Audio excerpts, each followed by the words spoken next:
नमस्कार मित्रांनो, आपल्यासमोर आलाय बकासूर. जस्ट उतरतोय बकासूर. पाहू शकता महाराष्ट्राचा पूर्ण भारताचा लाडका आणि बकासूर आणि वैभव दादा आणि मोलशेठ दादा सुद्धा आहे. सो पाहू शकता महाराष्ट्राचा लाडका बकासूर, लाखो हृदयाचा ठोका, सप्तहिंद केसरी बकासूर.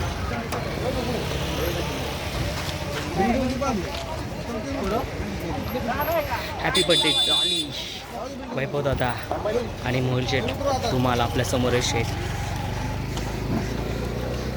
बकासूर आपल्या चॅनलवरती सर्वप्रथम पाहायला नक्कीच भेटेल आपल्याला. सो सबस्क्राईब नसेल केलं तर सबस्क्राईब करा आणि असेच अपडेट येत राहील. फटाफट आज पूर्ण अपडेट देणार आपण. व्ह्यूज येऊ किंवा नको येऊ, आज आपल्या चॅनलवरती मोठ्या मोठ्या बैलांची बरसात होणार. बघा आपला बकासूर कसा उतरतो. पाहू शकता महाराष्ट्राचा लाडका बकासूर. सो बकासूर निघाला.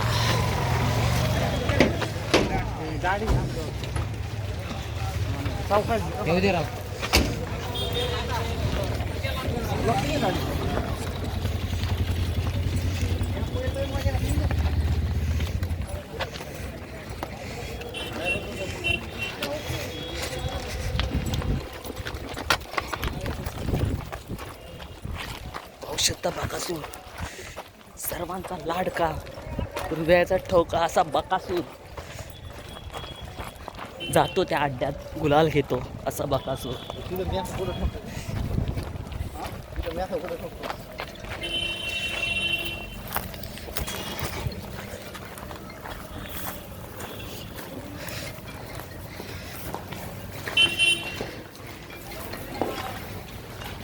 बकासूरनी एंट्री केली आहे.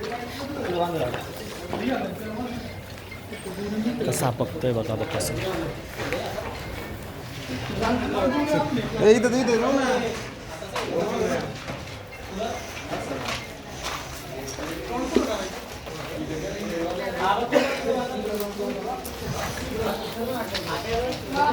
कसा आला समजलं बकासूर कसं फॅन्सी गर्दी पाहू शकता.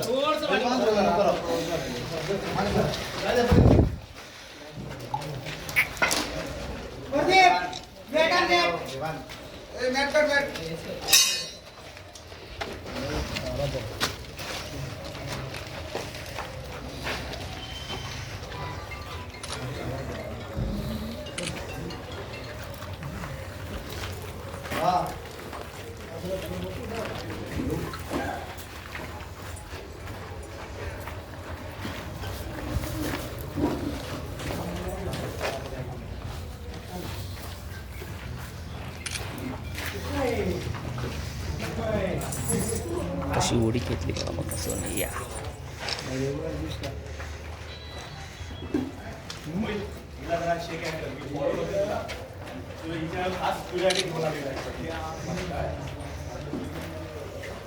हा कमी या महाराष्ट्राच्या लाडक्या बकासूरला घाट तर गाजवत आहे आणि प्रत्येक फायनलला राहून भरपूर फायनल्स येतो. आज सप्तहिंद केसरी झालेला आहे फायनल घेऊन तो असा बकासूर आपल्या समोर आहे. 6300 मोहिल शेठ दादा सुद्धा आपल्या समोर आहे. महाराष्ट्राचा बुलंद आवाज म्हटलं तरी चालेल बकासूरला.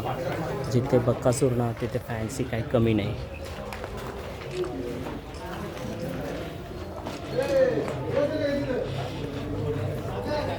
अख्ख्या महाराष्ट्राला वेळ लावला या बकासूरने.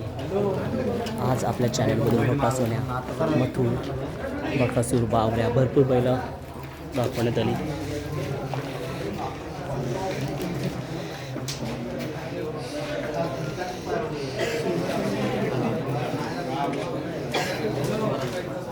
बकासूर आज हरण्यासोबत शर्यत आहे. दादा हेमंत फुलोरे यांचा हरण्या आणि बकासूर आज सावडी मैदानात देसाई इथे खूप बिनजोडचे खूप मोठमोठी शर्यती होणार आहेत. सो नक्कीच कंटिन्यू राहा मैदानातील अपडेट पाहण्यासाठी. आज मुलाखतीवरती जोर न देता आज कोणते बैल येणार आहेत, मैदानाचा अपडेट, कोणत्या मोठ्या बिनजोडच्या मैदानात बैल येणार ते दाखवण्यात गेलं आहे. सो नक्कीच आपल्या चॅनलला सपोर्ट करत राहा. तुमचा सपोर्ट महत्त्वाचा आहे. तुमच्या सपोर्टमुळे मी असे व्हिडिओ बनवत राहीन.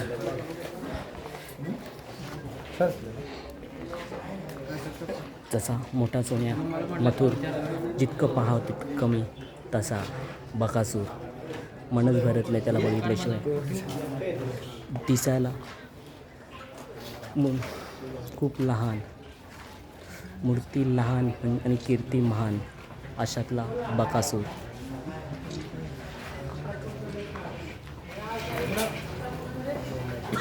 तुला माहित नाही का मी कोणाला मी काय लपून घेऊन गेलो.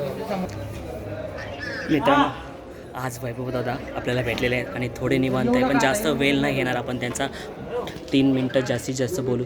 दादा, सर्वप्रथम बकासूर आपल्या मुंबईमध्ये प्रदर्पण केलं आहे आणि देसाईतला सावली मैदान म्हणजे पारंपरिक मैदान. पहिले त्या मैदानाबद्दल काय बोलू शकता? जसं घाटावरती आमचं हिंदकेसरी असतं मैदान 3 फेरीचं, तसं ह्या मैदानाला पिढ्या म्हणजे जवळजवळ लय वर्ष झाले हिंदकेसरी म्हणून मानलं जातं मैदान मुंबईमधलं.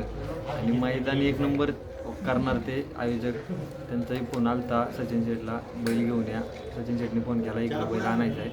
मग उद्याचं पाटरावाडीचं मैदान आम्ही कॅन्सल केलं आणि इकडं बैल घेऊन आलो. दादा, आज हरण्या वर्सेस बकासूर बॅनर पडला, कसं काय जुळलं हे? त्यांनी फोन केला होता सचिन शेटला, आपली मैत्रीपूर्ण एक लढत होऊन जाते. तो बैल टॉपचा, आपला बैल टॉपचा, काही झालं तो 19-20 मध्ये मैत्रीपूर्ण शर्यत. दादा, बकासूर आहे ना, कुठे जरी कमी पडला ना, पण तो असा आहे 1% कमी पडला तर 99% अड्डे घेऊन येईल. आज तो सप्त हिंद केसरी झालेला आहे, काय बोलू शकता त्या? नाही, आमचं तर फक्त एक वेळा हिंदकेसरी स्वप्न होतं, पण त्यांनी आम्हाला सप्त हिंदकेसरीचा किताब मिळवून दिला. पिढ्या जातात लोकांचं हिंदकेसरी एकदा व्हायला, पण त्यांनी आम्हाला सप्त हिंदकेसरी, ते पण 1 नंबर करून, असे 2 आणि 3 नाही. दादा, अभिमान वाटतो. नक्कीच दादा, सर्वांना अभिमान वाटणारा असाच बकासूर आहे. बकासूरप्रमाणे हरण्याबद्दल काय बोलेल 2 शब्द? आणि चांगला आता पब्लिकचा वाश्याच येतो आणि म्हणजे तिकडं घाटा येऊन पण त्यांनी चांगली मैदान 1 नंबर, एवढं मोठं पुसेगावचं मैदान मारले. तोही बैल चांगला पळतो. ही दोघांचे खांदे एक असल्यामुळे घाटावर पैरे झालेले नाही, तर दोन्ही बैल एकत्र पैठण दिसले असते. नक्कीच दादा. दादा, जसा बिनजोड आपला घाटावरती 3 फेऱ्यामध्ये आपला बकासूर पळतो आणि विजय प्राप्त करतो, तसा तो बिनजोडला सुद्धा प्रतिसाद देतो, त्याबद्दल काय बोलू शकता? बिनजोडला म्हणजे काय होतंय, त्याची फॅमिली आहे ना इकडं सहकार्य करत नाही असं आम्हाला वाटतं. हां, कारण एवढं म्हणजे नाही का, मागच्या वेळेस सेलूला अड्डा झाला, बरोबर. तुम्ही ते शंकरच्या हां. ह्याच्यात ती आमची जी गाडी पराभव केला त्या गाडीने, हां. त्या अड्ड्यात त्या फाटीत पब्लिक कमी, बकासूरच्या फाटीत पब्लिक जास्त, असं कुठं तरी होतंय. त्याच्यामुळे आमच्या बैलांना काय एवढ्या पब्लिकची म्हणजे एवढ्या वातावरणाची सवय नाही आहे. हां. तर थोडं तुम्ही पण सहकार्य करा, जे तुम्ही मध्ये पाळता ते करता. बाटल्या वगैरे मारल्या, दगडी वगैरे फाड्यात दगडी गुंडळून मारलं जातात बैलांवर, ते फक्त करू नका. आपलं बैल कायम गुलाबात राहील मुंबईमध्ये पण. नक्कीच, म्हणून त्या कारणामुळे तो बकासूर कुठेतरी पाठी त्या राहतो. दिवशी पण आपली गाडी झाली असती, अख्ख्या महाराष्ट्राला माहिती द्या. राजाच्या पायावर बाटली मारली, तिथं राजाने ब्रेक मारला, नाही तर गाडी आपली तिथं येतो. आणि खाली पण पब्लिक जवळजवळ बैलांना पळूनच देत नव्हतं. हां, बैलांनी पळायचं कुठून.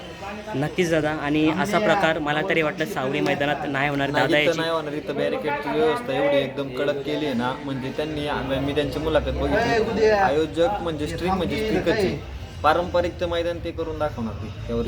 नक्कीच दादा, तुम्ही जास्त वेळ घेणारच नाही. तुम्ही जे 2 शब्द बोलला माझ्यासाठी खूप छान आहे. आता आपली शर्यत जिंकल्यानंतरच आपण भेटूया. तशी दोन्ही टॉपची बैल आहेत. जो जिंकेल त्याने आनंद व्यक्त करा, जो हारेल त्याने सुद्धा आनंद व्यक्त करा. कुठेही रागाचा विषय.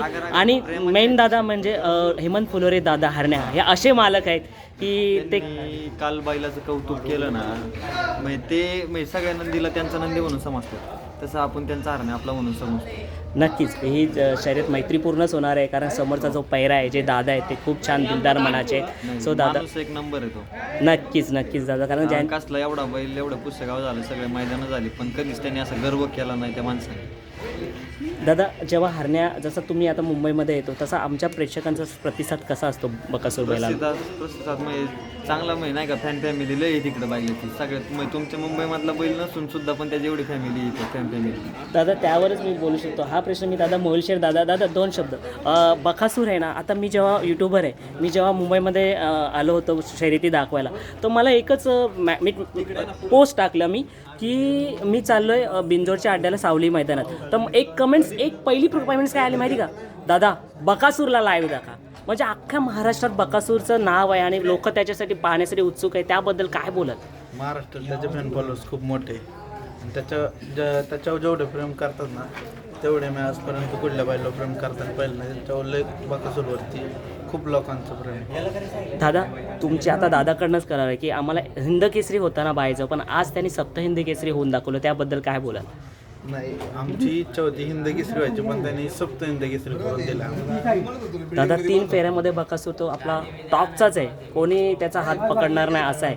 बिनजोडला काही अडचणी त्याच्याबद्दल काय बोलू शकतात दादा? काय थोडं त्याच्या फॅन फॉलोअर्स तर नाही का लय पुढे येतात त्याला बघण्यासाठी, हां. पण त्यांनी थोडं सहकार्य केलं तर त्यांच्या मनासारखं होईल की बैल जिंकणार. दादा नक्कीच तुम्ही 2 शब्द बोलले आपल्या चॅनलमार्फत. अजून तुम्ही बकासूरबद्दल 2 शब्द काय बोला, जो तुमच्या घरच्या गाईचा बकासूर आज तुम्हाला वाटलं होता का तो आज आम्हाला या लेवलला पोचवेल? वाटलं नव्हतं, पण ते स्वप्न होतं एक की आपल्याला मोठा बैल एक बनवायचा आहे. तो आमच्याकडे झाला घरच्याच गाडीला. नक्कीच दादा 26 जानेवारी निमित्त आज सोन्यासारखा बैल बकासूर या मैदानात आलं, त्याबद्दल आम्ही आभारी. आणि आज जसा बकासूर मोठा सण आहे, मथुर जसे या सावली मैदानाची शान आहेत, तुम्ही शान वाढवली घाटावरून इथे येऊन, त्यासाठी धन्यवाद.